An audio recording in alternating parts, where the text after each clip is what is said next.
What if your self-image was enough social proof and validation that the marriage you hold dearest and value the most were enough to create your own individual, sustainable superpower?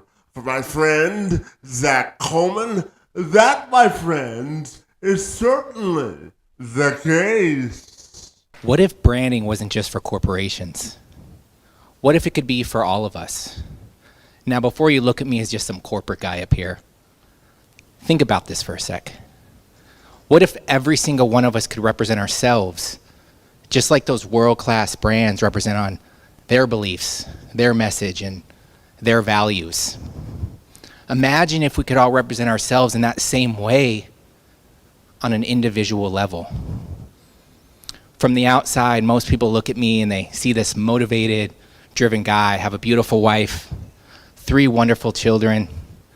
I moved up quite fast on that corporate ladder to now owning a successful business.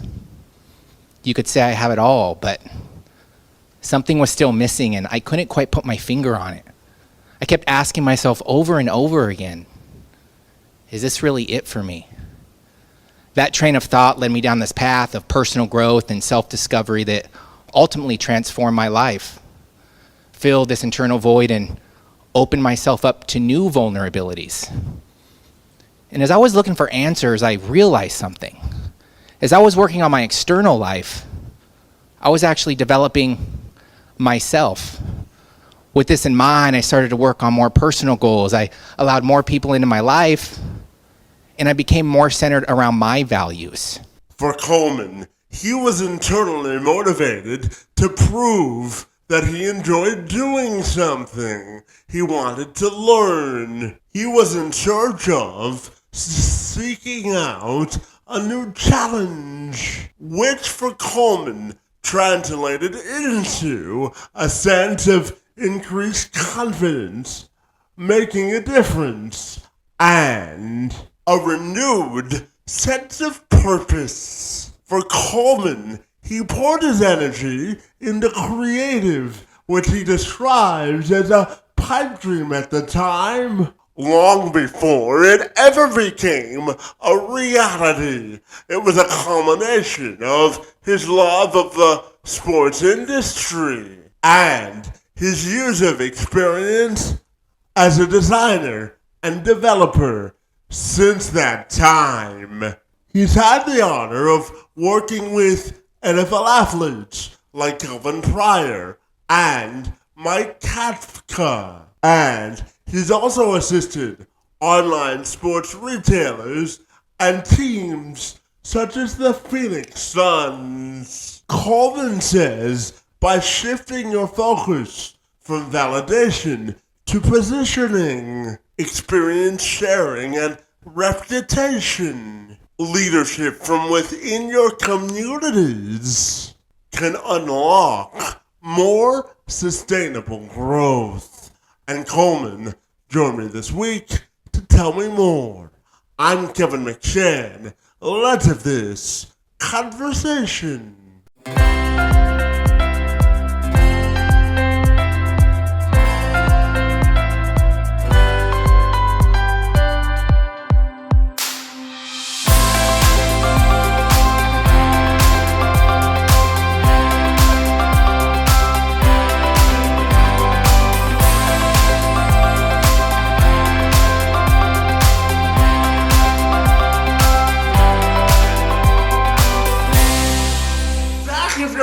Take a moment to welcome you to the program, and I'm super excited to learn all about your experience in marketing, branding, and everything in between. Great to see you, buddy, and thanks for a few minutes, my friend. Thank you for having me on. Absolutely, my friend. Now, you are someone who believes that we can use branding to our personal advantage to help elevate sort of our self-image and make our branding story work for us personally, buddy. So I'm wondering if we could start our conversation by digging into that concept and why you believe it, buddy. Yeah, well, first off, let's kind of think about it for a sec. Me personally, as you look back on my life and the things that I've done, you know, I've had multiple times in my life where life has shifted, right? I've grown a family now. Before that, I was really in depth into my start growing my business. Before that, I was in the corporate world, job hop. Before that, I was in college. And I think every time that we run through these experiences in our lives, we learn something new. We go through personal development. We go through shifting in our personal values, our mission, our vision, the things that we want out of our life. That is our story. That is what makes us unique. If you look at branding from a corporate standpoint, it's really what they're just trying to that's really what they want, right? They want to differentiate themselves. Figure out they want to figure out how they can separate themselves from other companies that are similar to them, if it be by visual communication, written communication, verbal communication, any form of communication. That's what makes each of us different, is those ways that we have learned to communicate.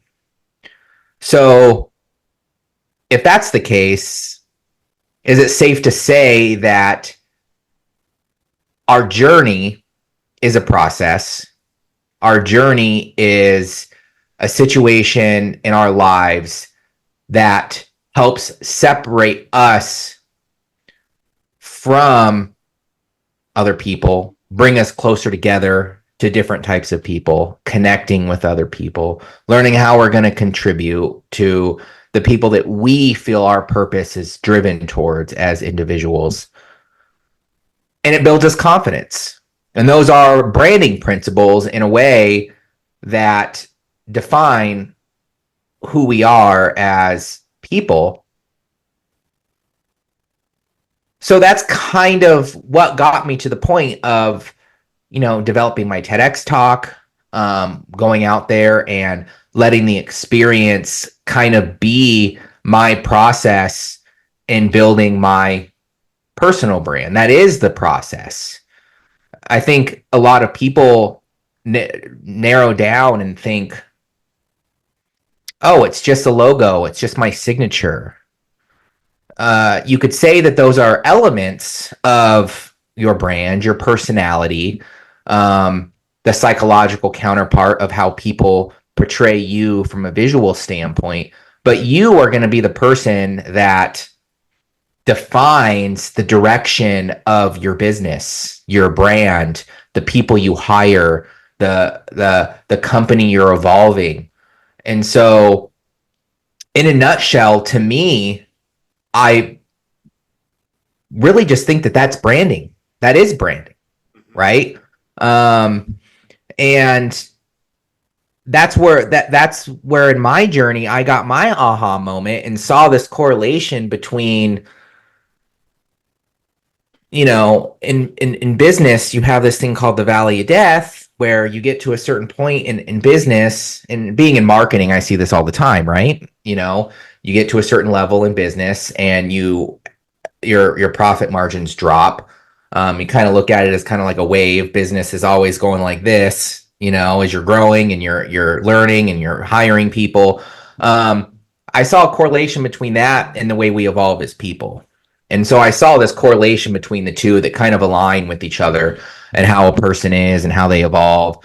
And so the journey of business development, the journey of growing your brand is a process, is in a nutshell what I consider branding practices that you can help teach yourself and experiences that you can help teach yourself, so that as you continue to evolve and grow as a person and in a brand, you can understand the necessary tools to rebrand yourself as you continue to make it to the next stage of where you're trying to go in your journey.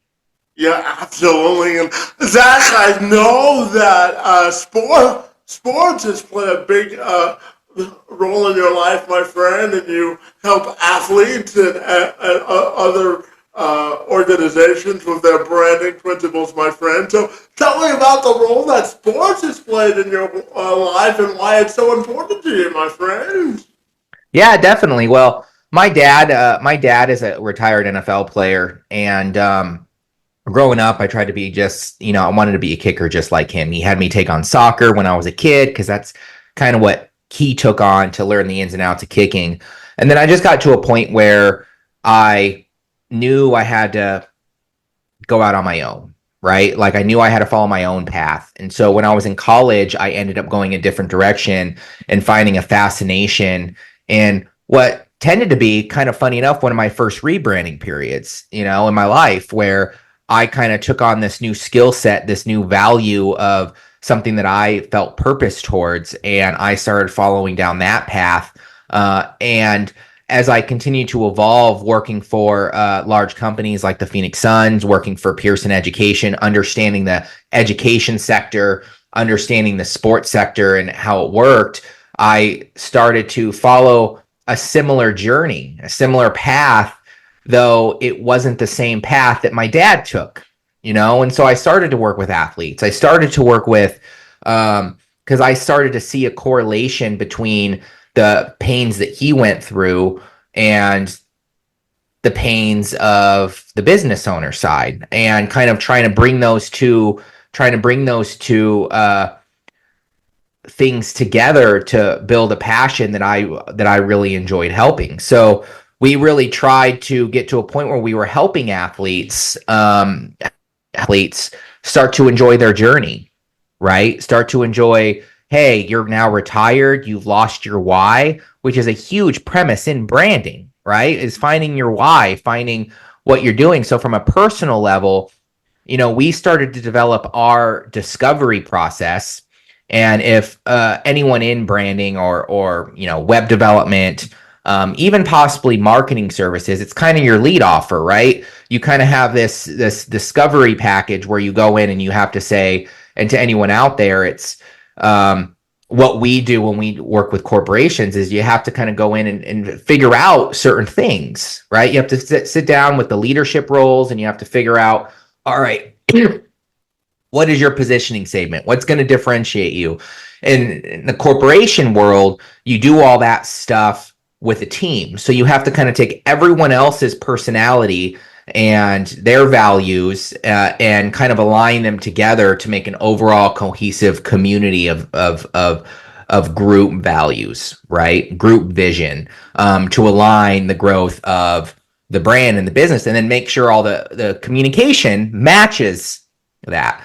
Now, when it comes down to an athlete, it's a very similar process. Mm-hmm. It's a very similar process. The only difference is we're now doing that from an individual level than a group status. So there's a lot of psychology around it, but what's great about the discovery process and what really pushed me towards starting to build brands that help develop the organizations and the people around it is the fact that, that discovery process in itself is a motivated and a perseverance type process. It's an experience because it's actually helping them get unstuck, get to a point where, maybe they've evolved as a person and an athlete per se. Maybe they've lost their why and they're like, I don't know what I want to do next in my life. I don't know what kind of business I want to grow.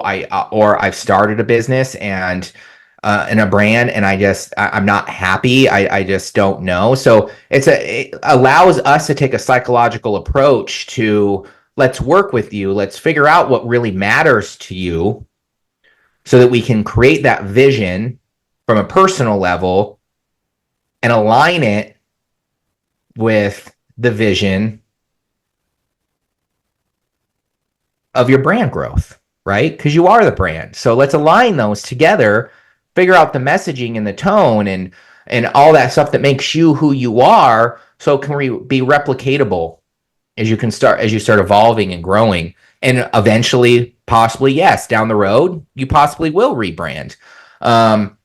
change your stuff, from your communications all the way down to your vision. I mean, there's nothing wrong with that. But going back to my story, and as you said, through the sports side, I saw this correlation between, where I was when I was 16 years old playing on the soccer field, trying to be just like my dad and being in a team atmosphere and thinking this is my why, to seeing the steps in my life where I've kind of rebranded myself to understand the pivotal points that correlate with growing a business and a brand and how those relate to each other, to help try to get people to push themselves to get unstuck, get to the next level, figure out their why, be happy.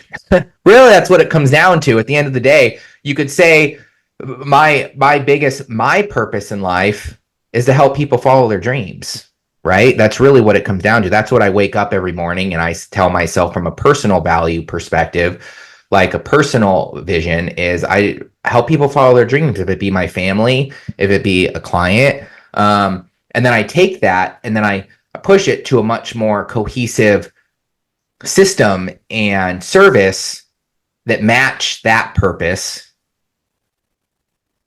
for my business. And Zach, I'm curious to ask you about whether your background in sports and where you grew up helped to sort of create that competitive tenacity as an entrepreneur, my friend. So, how do you define competitive tenacity, and where do you think you got that as an entrepreneur? Yeah, it's funny as I've grown and as I've evolved as a person, that competitiveness has somewhat shifted to much more perseverance, and keep your enemies closer type situation, the abundance type mindset. But when I first started off, that competitive nature, was, you have a team, you have a team of people that you're working with to achieve the same goal. In sports, it's win the game. You have your teammates, you have the people that no one notices, like the coaches, the media team, whatever it may be, all the people that kind of make this cycle work together. Everyone has their role to play. Everyone has a position to play in, either scoring a goal or not scoring a goal, or getting more money coming in to help the team have better equipment. Like, there's so much involved with a team sport that I started to see that competitive nature. You play a game against somebody, another team, for instance, and you may be a little bit, you want to win, even if your friend's on the other team. You're like, I'm sorry, friend, I'm here. I'm going to beat you. Our goal is to beat you in this game because we have a group of people that do this. But then at the same time, once that game's over, that competitive nature is not like you don't hate the person anymore. You may say, oh, let's go grab a drink afterwards or grab some pizza, and you may decide to relate to those situations and those environments you have. And so that's what I feel like a competitive nature really is. It's that ability to know that, hey, I'm going to be working with my team and having my team have that same grit and perseverance to, like, say, hey, we're going to beat the competition, but we're also not looking at them as an enemy. We're looking at them somewhat as a partner, per se, to help us reach a goal, right? And so there's that yin and yang type, where you're like, hey, we have a goal here. Our goal is to achieve this result, which in sports is, let's win the Super Bowl, or let's win the playoffs, or let's win the championship, depending on which sport it is. That's your goal. And then you kind of start all over again. Every season, you start all over again. You say, all right, what's next? What's next? That same kind of environment works not just in sports, but in business. Let's look for our yearly goals. Let's see how we as a team can kind of work together, to be who's the competition.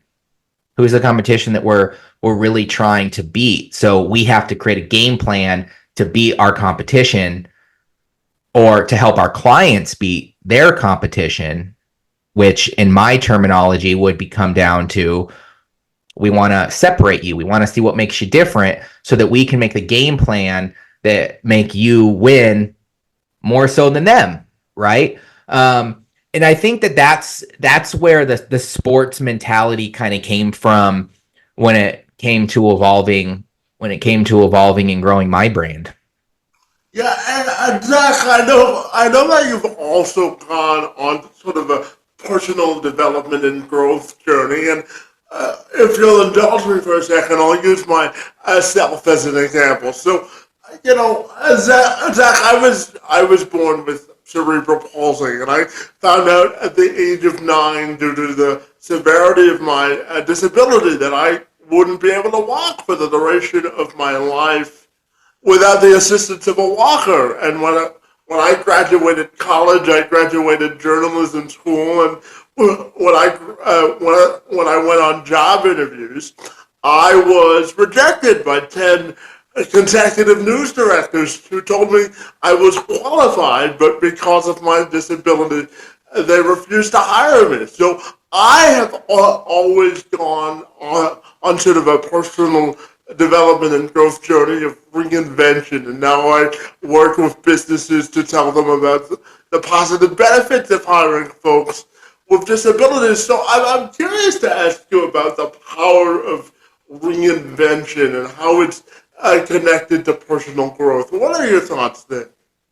Yeah, and it kind of goes into my premise a little bit on one of my topics that I like to speak on a lot, which is about the journey of one rebranding themselves, right? It's a very similar correlation to business. I think businesses go through the same correlation. Kind of brought it up at the beginning of this podcast. And that's the correlation I see between people and businesses. It's always the same. It's always the same thing, right? You get to a certain point in your life, like for me, I wanted to play, professional sports. And then I got to a point where I found fascination in visual communication. And so I ended up finding a fascination. Oh, how can I help other people find their dreams, right? How can I find other people through this awesome field of communications? And then that evolved, right? I went and I worked for the Phoenix Suns. I worked for Pearson. I grew as an individual in the corporate world. And then I realized my next rebranding period was I want to do this on my own. I want to grow my own brand. I want to make a difference and help more people follow their dreams. And so that's when I opened my business. My business, of course, I went through the trials and tribulations that most business owners do. I was still trying to figure out services. I was still trying to figure out what was going to work, what wasn't, while still following my path, And so I eventually put the nail in the ground and said, hey, I want to work in the sports and athletic realm because that's what I'm passionate about based off of my past history and my past values. But then they've evolved, right? Now, for instance, I don't just work for professional athletes. We also want to help to have more people follow their dreams. We, that have that same kind of personality and the same kind of grit and perseverance. We now also work with, gym owners, people in the athletic space that also want to help other people follow their dreams. And so you have this correlation where when you're going through rebrand periods, it could take 1 year, it could take 2 years, it could take 3 weeks, it could take an aha moment in your life. But there comes a time as we continue to evolve as people that not going to say we want more. We could want to simplify.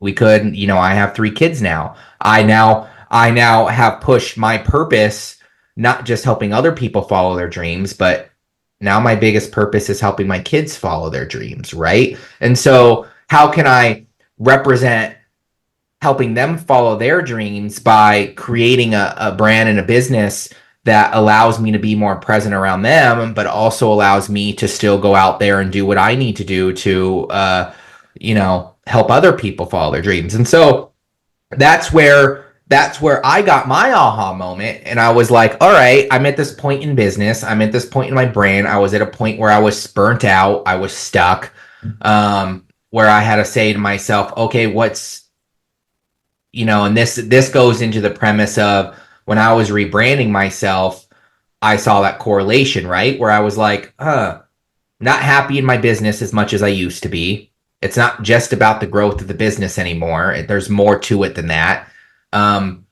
It's about balance. It's about family. It's about helping other people. Yes, I always wanted to help other people, but I think that at the very beginning stages of my business, I had a misconception where I lost my value of connection. I wasn't connecting with as many people. I was doing a kind of a, how can I explain it? I was going through hustle culture, really saying I'm going to work 18-hour days. I'm going to, try to beat my competition in a way that to me wasn't necessarily healthy. And so I had to take a step back and I had to look at my personal values and say, all right, what out of my values here am I missing? And that's where I actually redeveloped my personal values around places in my life that I was more happy, and said, all right, for instance, connection is one of my values, which actually connection dives much deeper into finding your values, right? I realized that I wasn't as confident as I'd like to be. I still had somewhat of an ego from where I was at, and I had to take a step back and be like, all right, this isn't about having an ego. This is about being confident in what I do as a person.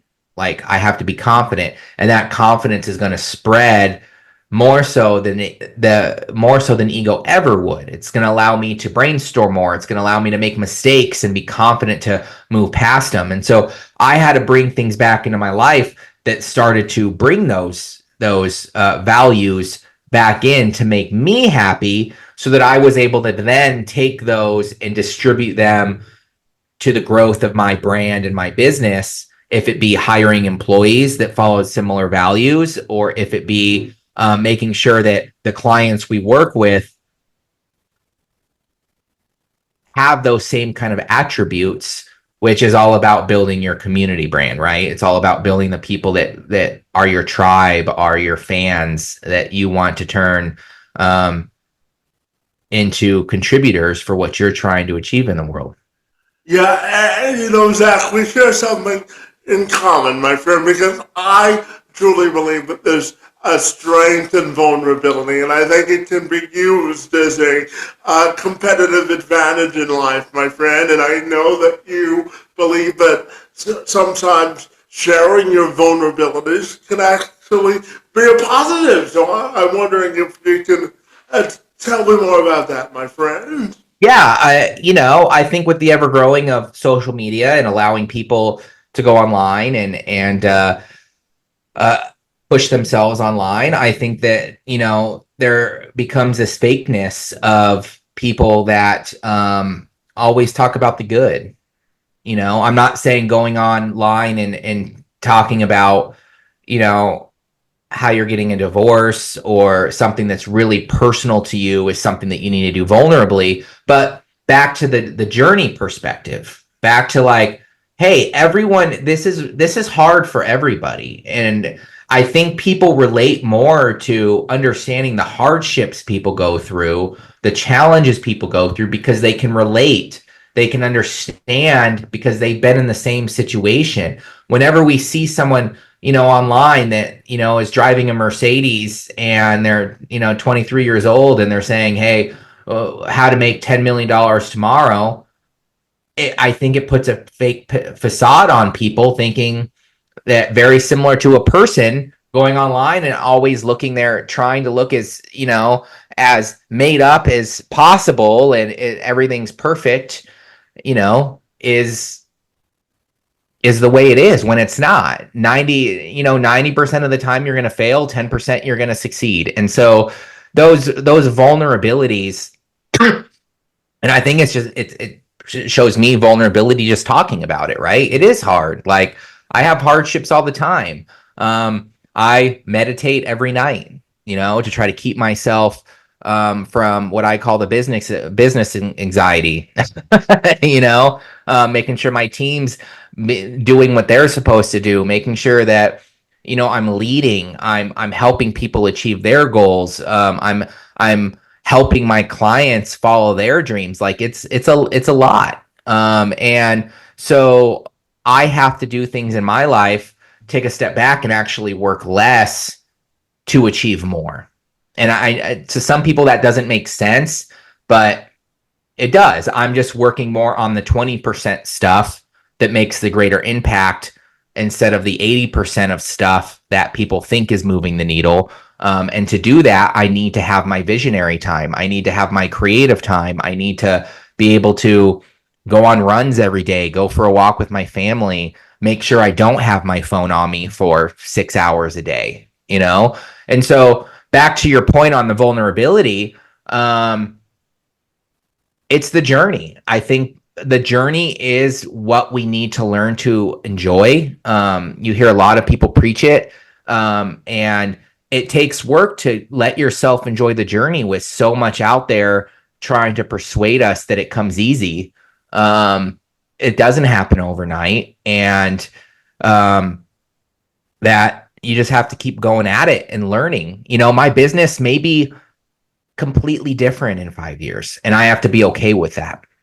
You know, I have to be okay with shifting my mentality and shifting our services to go with the market, for instance. I have to be okay with hiring certain types of people that are better than me, you know, and those are just things that I have to continue to watch and grow as I continue to evolve. And that vulnerability of being able to say those types of things is what people can relate to. It's the things that we live as a human common society.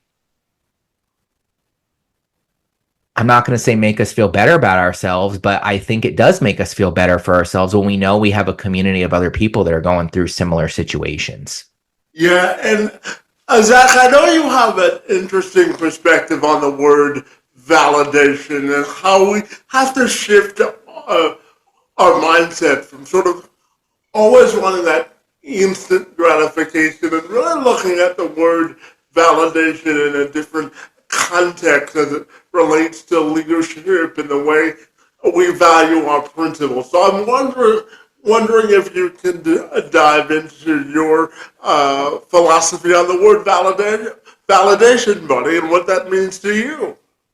Yeah, I think and I'll just be real with you. I think too many people validate, they get their validation through money. And you know, I don't know if you've ever heard of Maslow's law, hierarchy of needs. But there's a scale what people go through as they evolve and they rebrand and they become different people. I'm not going to say different. We'll just say evolved as they evolve as people. And you know, I still think that because of the way society is and we're run around money, and I'm not saying money's not is a bad thing. I'm not saying don't check your top line, don't check your bottom line, don't make changes in your budget when you have to, you know, hire someone or fire someone. There's common business practices that you're always going to have to follow no matter how big you are or how much money you're bringing in. But I've seen the biggest validation metric for us being when someone comes to me and thanks me. You know, that's the top of the hierarchy of needs, which is in my purpose, which is helping people follow their dreams, right? When someone comes to me and says, hey, like, this is the greatest, you've helped us get past this hurdle, you've helped us get unstuck. That's the ROI, right? That's the ROI that I look at internally that knows that we're making a difference, not, hey, this person's paying us $100,000, you know, and they're helping us get past this hurdle or they're helping us do this. And when people start realizing that that even though money's important and that, but the validation of thanks, giving back, receiving is a good one too, is knowing that you're receiving from other people that are willing to contribute back to you. Once you start looking at the abundance type mindset that we're all in this ecosystem together and money is really just an energy back and forth, you start to realize that You're not going to be as stressed so much. You're not going to be so validated. You're validating yourself and who you are as a person by the amount of money you bring in, but by the amount of impact that you're making. And Zach, I know that you're someone who believes that building social capital and community around a brand is important. So, how do we build that social connection of understanding in your view, my friend? Yeah, well, I kind of look at community as a little different than what you'd hear a lot of people say. You hear a lot of people come on and they'll say, hey, you have to build a community, which means you have to build an online platform and you have to get a whole bunch of people to follow you. And that's your community, right? That's part of it. I think that, yes, that's part of it. But I think that to start off, it really comes down to who you are as a person, right? I think it's building a community is understanding the me, like understanding who I am, starting to build a team, operations around those similar values of who I am as a person, and then taking taking those values, and then bringing, which is that's the we, right? And then bringing that into your customer base. That's when you know that you've separated yourself. That's when you know that people are different. That's when you know that you're finding people that relate to you, and that's your audience. And once that happens, you'll start having a community of people that, I'm not going to say become friends, because it's okay to have just business relationships with people, but having healthy relationships with the types of people that you're working with, if it be internal in your team or if it be external and your clientele. And they are part of your brand. They're the ones that the clients aren't just somebody you call on the side of the street and you say, hey, purchase our product.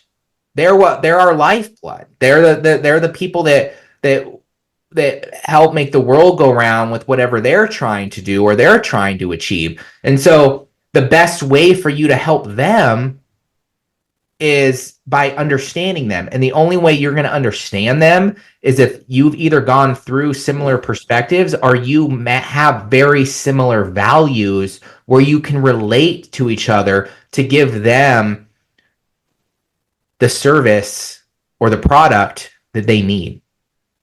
Yeah, and Zach, you've mentioned a couple of times now that your biggest purpose in life now is your kids, and I know that you believe that we can use advocacy for our brand as sort of our social purpose or movement, my friend. So tell me, what's the best part about being a dad, and how do you use your brands now to advocate, my friend? Yeah, that's gonna make me a little bit teary eyed. Best part about being a dad, I mean, unless you're a dad, you won't understand. But the best part of my day, and I'll give a good example here. We went to the park last week, and there was this birthday party going on in the corner, and my son wasn't part of the birthday party, but he somehow snuck in, and it was this huge person dressed as a dinosaur, and I couldn't find my son, and so I was walking around, and because I was going to show him this dinosaur, and I actually went and I saw him. He was already there, and so they kind of allowed him in to this little presentation they were doing, and my son who's 5.5 now, I got to see him in his natural state without us, and I saw him growing. I saw him with his own little personality, and he was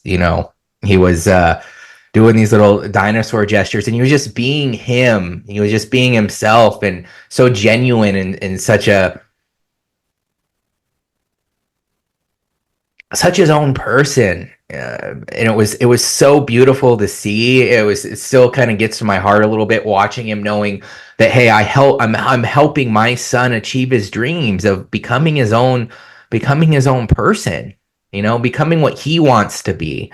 And I think that, to me, that's the best part about being a dad, is knowing that I have these little people in the world that I'm able to be present around, and love and help, and it really brings a tear to my eye just knowing that, hey, I'm helping achieve that for him. And that goes back to my personal vision of now realizing, you know, I can subconsciously still help other people follow their dreams. And that is my purpose in life. When I'm on when I'm at my eulogy, I think that that's, if I had other people come up and say, what is the one thing that Zach helped us do? It's that. It's he helped us follow our dreams. He helped us get past these certain hurdles within our business's growth and our brand's growth. And he helped me reach our full potential and what we want to do and how we want to do it. And that's why I don't just create logos, why I just create websites, why we just do marketing. That's why I'm a very big component of developing these packages that help develop leadership, because I think that if I'm able to come in and help teach you one or two things that can give you an aha moment or let you realize that this is the path we want to go, this is the direction, this is what makes us different, that's going to be the impact that helps you figure out your own vision so that you're able to get up every morning and follow your dreams, go to the direction you want to go. And to me, that's more impactful than just saying, hey, pay me a couple grand and I'll create you a random image that you're going to use for 8 months that has no real correlation to the growth of who you are as a person or who you are as a brand. Yeah, and John, I wanted to ask you about lead generation because, it's crucial to brand development and growing a brand, my friend. So I'm curious, as a speaker and as an entrepreneur, what's your philosophy on consistent lead generation, my friend? Yeah, I like to call it the sustainable our sustainable lead model. I've come to a point, especially with me being in the marketing world, marketing's become such a taboo word these days. And I've seen this big trend, especially within brick and mortar situations. It does also happen in e-com brands, but where they're just not targeting the people that they want to target. They're like, hey, let's get a lead. I'm like, I might as well just sell you a leads list and let you spend countless hopeless hours calling 500 people. What's that going to lead to? It's going to lead to burnout. It's going to lead to you closing maybe one or two people if you're lucky. There's no ROI to it. And so we've kind of created a model where we, and as a digital marketer, you'd probably look at me and say, I'd say the exact opposite of what everyone else says. A lot of digital marketers are going to come in and they're going to be like, oh, everything has to be online. Everything has to be online. To me, the biggest part of our community and the biggest part of us is connection, is the people around us and making a difference in this world. That's what people are going to relate to. So our sustainable lead model goes back to basically my three tiers in order of, you first need to position yourself, and that's us kind of going through and developing your brand or rebranding yourself. Then comes the experience share, showing the experience, showing that positioning. How are you going to show that?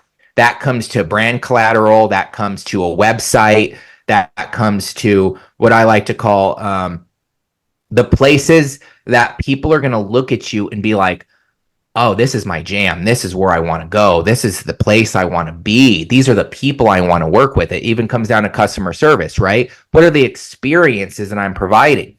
And then lastly is just reputation. That's where that advocacy comes in. As you start to build more advocacy, we use internally, we're very big on the warm marketing approach. Like I've developed a system where we can literally go in and focus with our clients. Like, let's focus on your existing clients. Let's focus on having you get advocacy from your existing clients, which if for a KPI metric, you'd say reviews.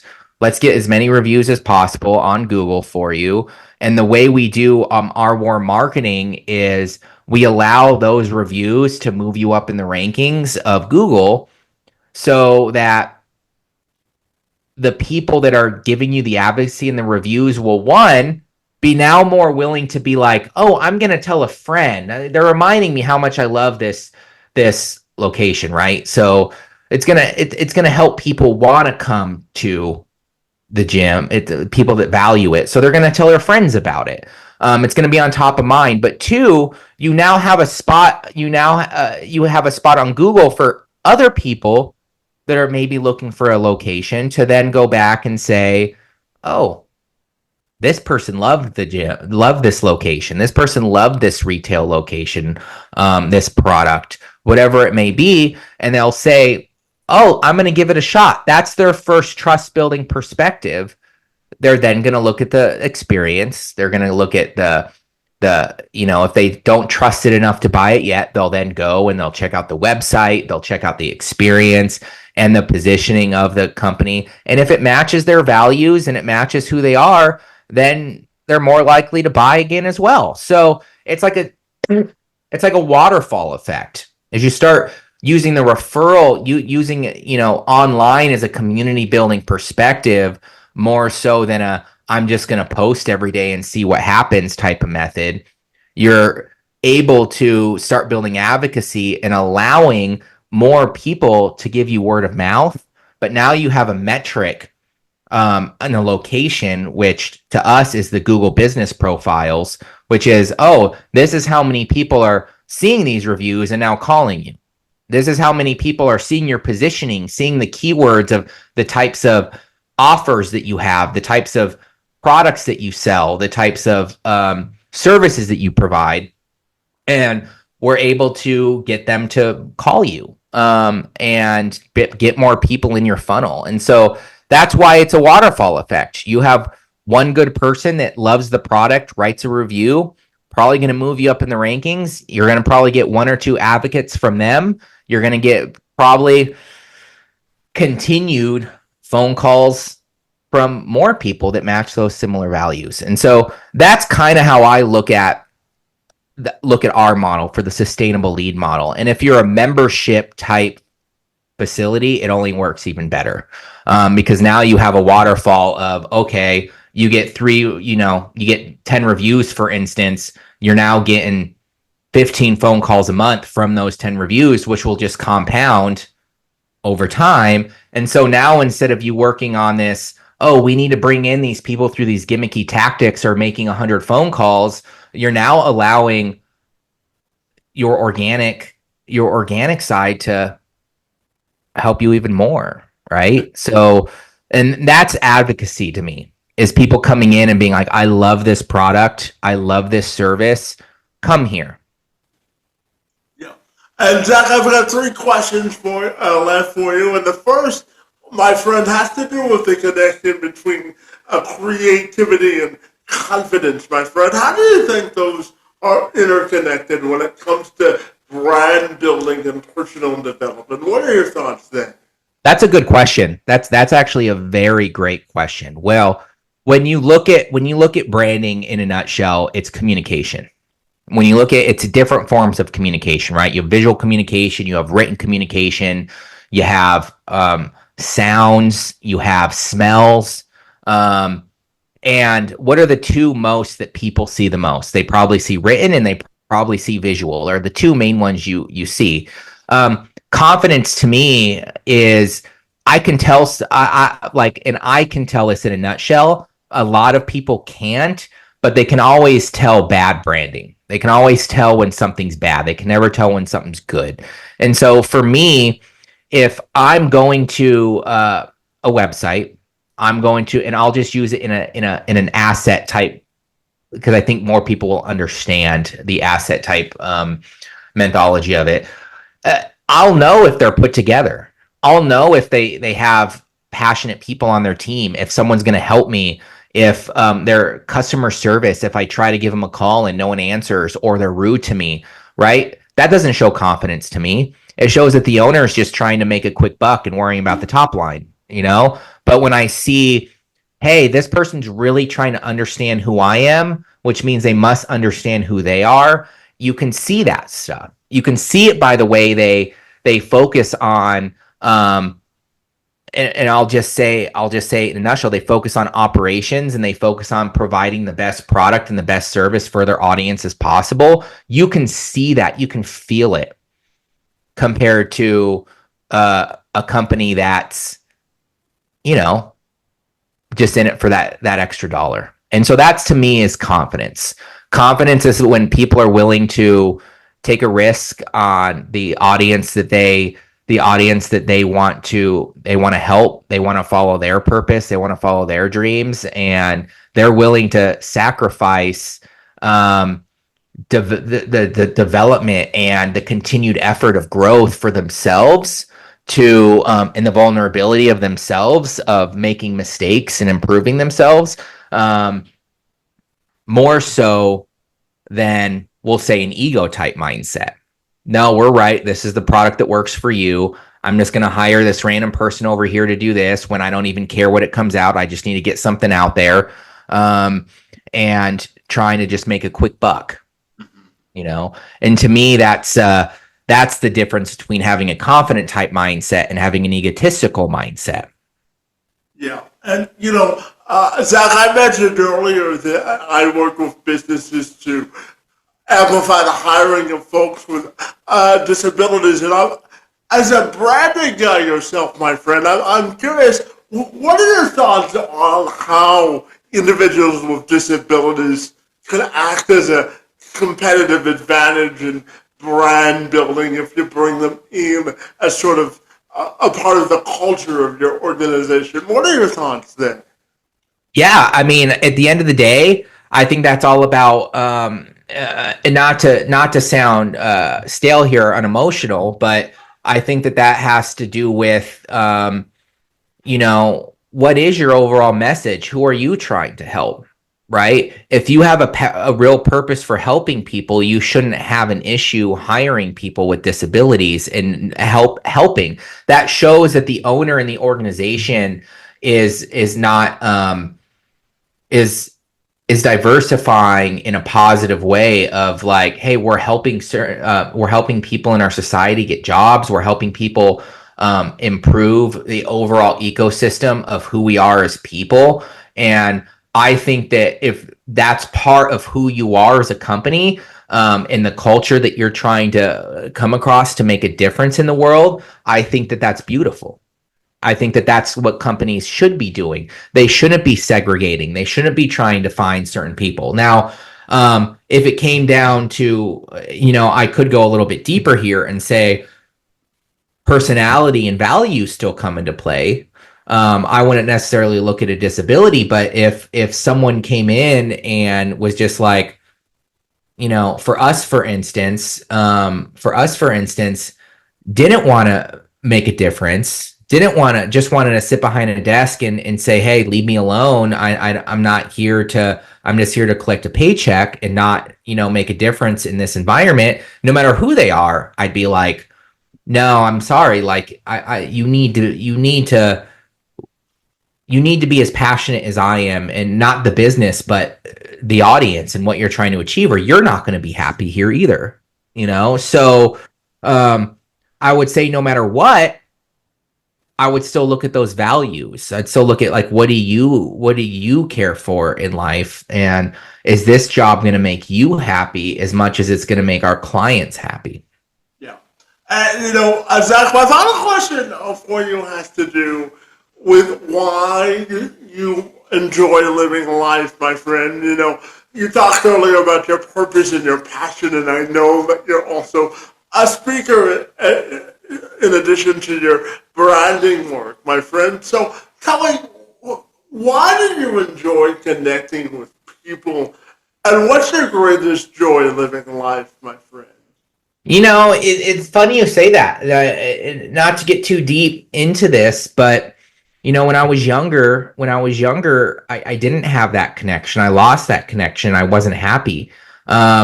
I think it comes back to my personality and who I am as a person and who I'm evolving to.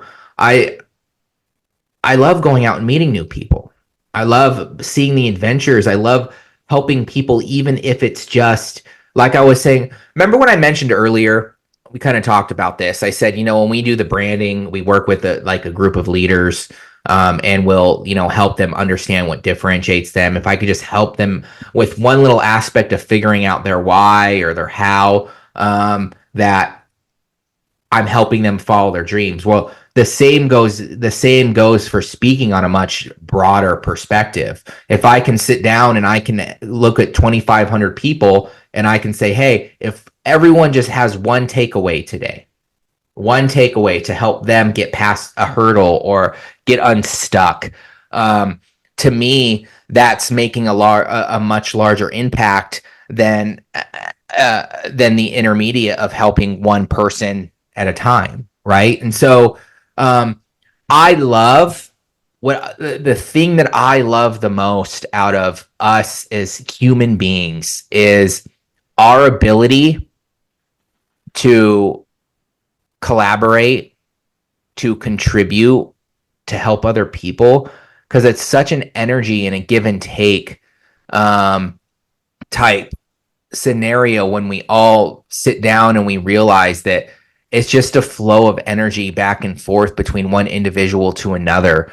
And we should all be helping each other in some way, form, or another. I don't care if I get a client on, he's helping me just as much as I'm helping him. He's giving me money to help me expand, hire better people, make sure that his stuff is quality, and on vice versa, we're helping them achieve the result that they want to achieve. And to me, that's an energy back and forth. It's a contribution towards each other, to help an ecosystem of everybody. Yeah. Absolutely, my friend. And, Zach, I'm finally going to ask you, if people want to get connected with you, buddy, what's the best way they can do that? Yeah, well, right now, if anyone wants to connect with me personally, they can always connect with me on LinkedIn. You can just find me, Zach Colman. Same thing with YouTube. You can find me, Zach Colman. If you just want to connect, get to know a little bit more about me, have a conversation with me, totally fine. If you'd love to hear more about our services, you want to grab a download, you can head over to our website at creative.com. We do have a plethora of downloads that we're giving out right now to help people find out where they're at in their branding, on their branding journey. And you can head over to that branding questionnaire. It takes about 5 minutes to fill that out. Just head over to creative / downloads and get one of those downloads today, and see where you're at in your brand's journey. Absolutely. Well, Zach, I have to tell you, I'm smarter for having this conversation. Your story is certainly transformational and impactful, my friend, and I want to thank you for taking a few minutes to engage in conversation with me this afternoon. It's most appreciated. No, well, thank you, and I appreciate it. And one last thing, my TEDx did come out about a month and a half ago, so if anyone's interested in learning how branding can help develop you, head over to the TEDx channel and just search my name or search how branding helps develop you, and they can watch my TEDx. I'll also give you the link as well, so you can throw it up in the bio. Well, fabulous, Zach. I want to thank you again for your time, my friend, and for being here. It's most appreciated. Thank you so much for having me on. I appreciate it.